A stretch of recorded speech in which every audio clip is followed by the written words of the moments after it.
السلام عليكم اخوان ورحمة الله وبركاته، كافة محبي ومتابعي قناة تربية الحيوانات. اليوم ان شاء الله راح ننزل لكم هذا المحتوى وراح نفيدكم بعض الكلام، واللي هو عبارة عن دعم معنوي ومعرفة ان شاء الله ضمن هذا المجال. اليوم ان شاء الله 15 احنا برمضان او 16، يعني 15 احتمال، وهسه تقريبا الساعة يعني 10:30 أو 11، 10:30 احتمال. تعرفون هذا شهر عبادة، وهاي الحمد لله والشكر احنا مهتمين بمجال هذا التربية، ومهتمين بهاي الحيوانات اللي الله عز وجل ورسوله أوصانا انه نهتم بهن ونرأف بهن ونلطف بهن. الحمد لله والشكر. مثل ما تشوفون هذا المكان اللي قبل فترة رتبناه وسويناه محمية للفسيفيس. بالبداية كان للطيور والعصافير وبس، ما توفقنا به، والمهم فقدرنا انه نرجع نربي فسيفيس، وجبنا تقريبا 7 قطع، 3 فحولة و4 انثاية، وخليناه بهذا المكان. مثل ما تشوفون ذاك المكان كان مكان لوضع البيض، فاحنا هسه افتحنا هذا المكان، مكان وضع البيض، فتحنا السقف مالته وخليناه او بالمفتوح. حتى شني؟ لان احنا غيرنا الفكرة. هسه كانت في البداية احنا ربينا البسيفيس والحمد لله والشكر، وحصلنا بيض من عندهن، وعندنا سقف بالفقاسة، وحصلنا تقريبا 4 أو 5 قطع، من ضمنهم ذني هنا 3 قطع او قطعتين جو هناك، لانه صغار لانه طلعن بالبداية وبعدين طلعن وراهن. فارتئينا انه نغير ونطور مجال التربية بعد ما قدرنا نحصل هاي الوجبة لله الحمد، عن طريق الفقاسة وعن طريق دعم أحد الأصدقاء بالبيض، لأن احنا بالبداية ما كان عندنا حلال ولا كان عندنا دجاج ولا أي شيء. فالحمد لله والشكر قدرنا نحصل هاي الوجبة من خلال الفقاسة والإنتاج، وحصلنا همات بيض بسيفيس وذني كم قطعة من الصغار.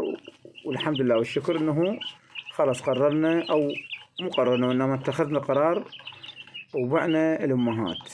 طلعنا السيفس الكبار وبعنا الامهات. مثل ما تشوفون هذا المكان فارغ، فانا طورته ورتبته، خليته لهاي الوجبة الكتاكيت اللي هي راح تكون بالمستقبل القريب ان شاء الله منتجة للبيض ان شاء الله، وعن طريقها راح نقدر نكاثر اكثر واكثر.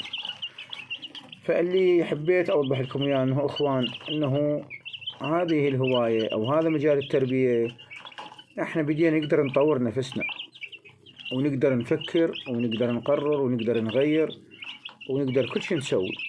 مثل ما اشوفون انا بالبداية جبت هذا الفسيفيس وخليته، الحمد لله والشكر الله وفقنا وصار عندنا انتاج للبيض، والحمد لله والشكر. عن طريق الفقاسة اما قدرنا نحصل بعض فراخ اللمبرجيني، مثلا هذا الاسود اللمبرجيني، هذا مات الابيض اللمبرجيني، وبعض دجاج العرب الصغار. عن طريق الفقاسة قدرنا نطلع هذه الصغار او هاي الكتاكيت. فاخوان احنا اللي نظل، وهذا المكان بسيط، يعني ممكن انه هسه انت عندك فوق، يعني بالسطح فوق السطوح تقدر توفر هذا نفس هذا المكان، او ممكن عندك فد مكان بالبيت مثل ما هذا موجود احنا عندنا حاليا، وقدرنا نسويه وجبنا له من هذا السبوس اللي خليناه سبق وان ذكرنا عليه انه شنو فايدته وشنو هذا.